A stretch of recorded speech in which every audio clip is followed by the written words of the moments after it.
at it again. The old Vinyl Village Garage, your Firebird restoration station. Kind of like the sound of that. Sounds pretty cool. Rolls off your tongue pretty easy and pretty simple to remember. Nonetheless, last time around we got the cooling fan working on it. Alternator's making some juice, so should keep the charging system working great. And if you can see outside behind me, because you absolutely can, because it's blue skies and sunshine today. Indiana weather, if you live here, you understand what I'm going to say. Every 5 minutes, just wait, it changes. So all our snow mitigating snow is gone. No more ice out there. A couple little spots here and there. So I'm thinking, I might see if I can get this thing out of the garage. But first off, I need to dig a seat out of behind curtain number 1 there. There's actually another bay over there. I keep the Transmarado, and the seat for this is parked in front of it. So I'm going to back that car out, get the seat up, get it installed, and see about going for a drive. There we go. First drive out of the garage under its own power, if I can keep the camera on the dash. There's no windshield to stick the little camera mount to, so we're going to kind of balance it on the dash here. And when I get out of the garage, my garage is a bit of a slope, so we got the good old trusty brick back out and throw it in the tire so it doesn't take off down the driveway. So here goes nothing.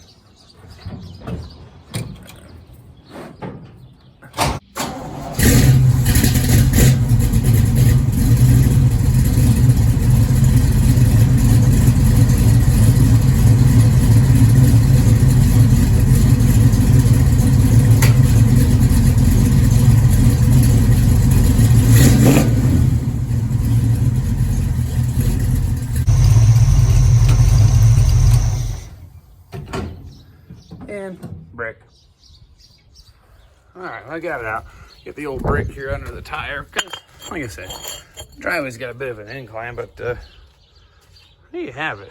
It's outside in the daylight again, first time in forever under its own power. I had to push it out of the garage, which was here, the third bay where it was residing when I bought the house, and put it in the old Vinyl Village Garage workshop side, which is a bit of a mess this winter. So do a little cleanup here come spring now, some spring cleaning, but that's where this beast was residing. But look, it's out here now.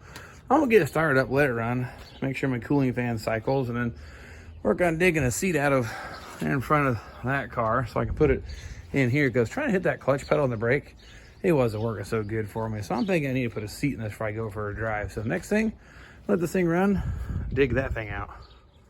I suppose the real question is, this thing's been sitting for a couple months here over the winter. I haven't started it. One of the cool things about doing, say, an LS swap car, love them or hate them, I should be able to just reach inside here, fire this thing up.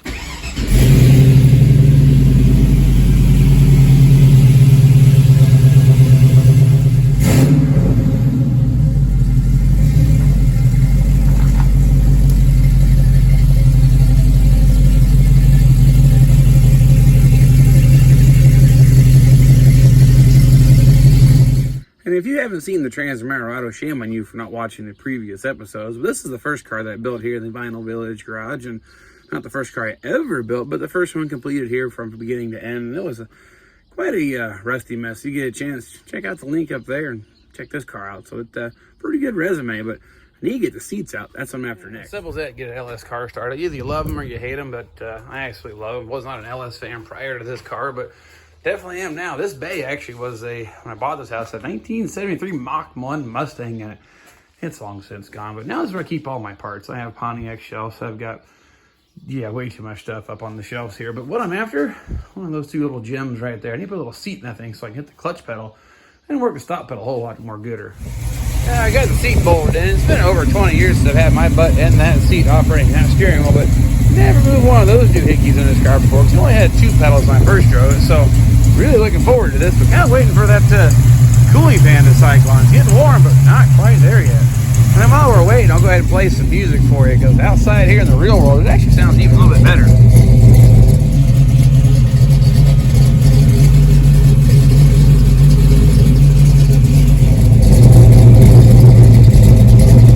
Probably some of the best music you'll hear all day.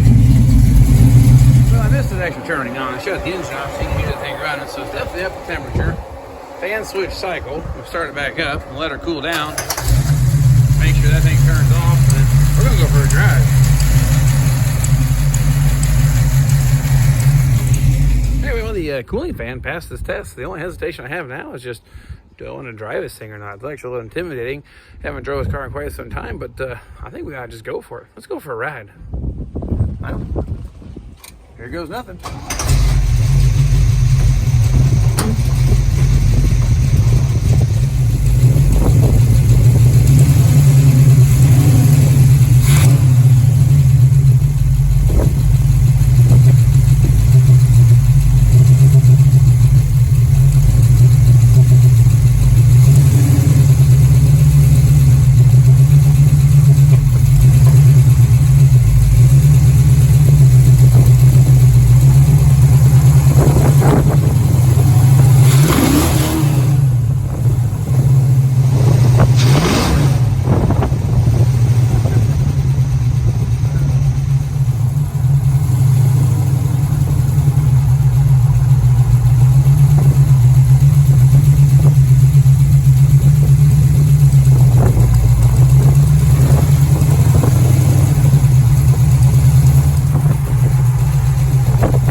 back in one piece. Now, the thing about driving no windshield is it messes up your hair. So, not the end of the world, but I will tell you what, drove a car with absolutely nothing in it besides the empty shell and about approximately maybe 600 horsepower under your foot.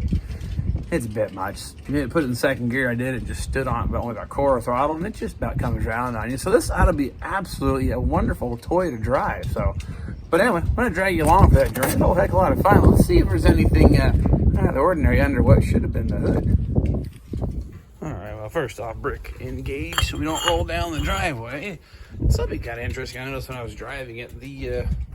Let's say the line went totally whack. I put the control arms on, but you can see the thing is cambered out about positive 3 degrees and towed in about 1.5 miles. So the thing drove like absolute trash. This side isn't much better. The upper control arms, well, the nuts are snug.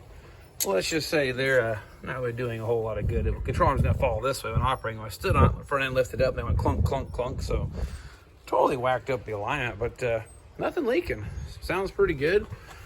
I don't hear anything making weird noises, and I don't smell anything funny either. So the inaugural voyage, I have to say, was a success. It's so warm out that I'm wearing just my t-shirt now. Of course, sunshine, blue skies definitely helps. I imagine just a week ago it was barely 15 degrees, not warm, but now it's about, I want to guess 50, 55 degrees. So it feels like a heat wave. So anyway, I'm going to do some more tinkering on this thing here, but I want to take you for a joyride. I'm still kind of shaky from the little adrenaline rush. I've never had a car with that much horsepower under my foot. And I've built a lot of toys, played with a lot of cars, but never built anything quite this extreme. So it's absolutely way more than we ever needed, but why not? It's one of my favorite questions I like to ask myself. It's one of those things that it's a challenge, present a challenge, and well, I want to try to overcome it. Well, I wanted to build the biggest, silliest, craziest engine I possibly could within a minimal budget, if that's even possible. Building a Pontiac engine, you guys know those things aren't cheap to build, but this one ought to be absolutely ridiculous to drive when done. Nonetheless, had a lot of fun. Thanks for following me on the journey. Please subscribe. Got a whole lot more putting this car together, and I got the great pumpkin, the spring chicken.